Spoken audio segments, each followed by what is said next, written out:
quel a été ton cheminement en tant que dessinateur et peintre?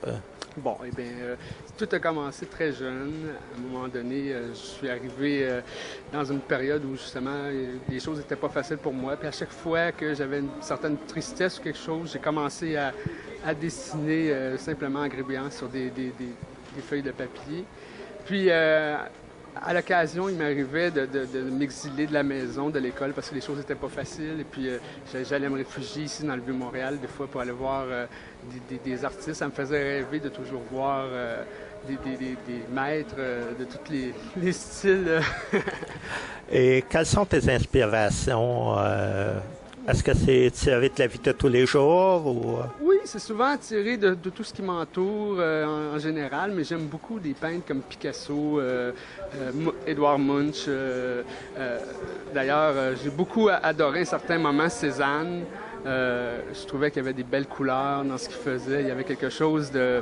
Il y avait quelque chose de... Des couleurs justement qui étaient très belles. Une certaine ambiance dans son travail qui m'attirait énormément.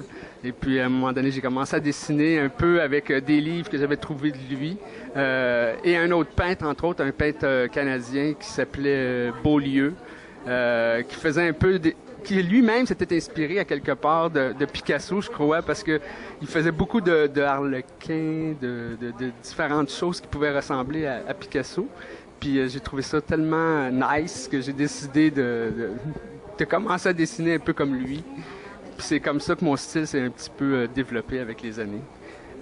Beaucoup en rapport avec lui.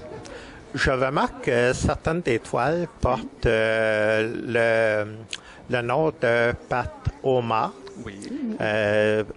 À quoi est-ce que c'est dû? Ça, c'est que je travaille souvent en collaboration avec Patricia Klimov, qui est ma grande amie, mon amour. Et puis, c'est quelqu'un avec qui j'ai beaucoup de complicité. Et lorsqu'on s'assoit à table, qu'on commence à dessiner ensemble, on s'est aperçu qu'on pouvait mélanger nos deux genres à quelque chose qui donne assez intéressant. Les gens adorent ça en général. Effectivement, ça donne quelque chose d'assez inusité et qui n'est pas désagréable à l'œil. Oui, et puis les couleurs, le mélange un peu du sombre et des couleurs qui sont mélangées ensemble. Patricia est délicieuse. D'ailleurs, j'ai le chandail d'elle ici dans les visages. Elle est tout à fait sublime avec les visages.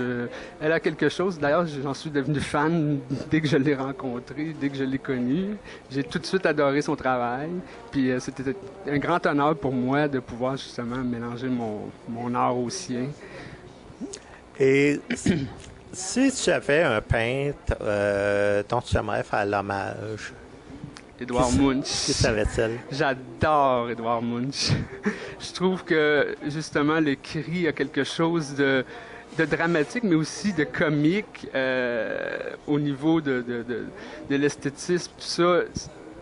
Il a l'air un petit peu weird, son petit personnage. Je trouve qu'il y a de la douleur, mais il y a aussi un côté un peu enfantin dans son dessin, dans la façon de faire, justement, ce personnage-là. J'adore Édouard Munch, oui.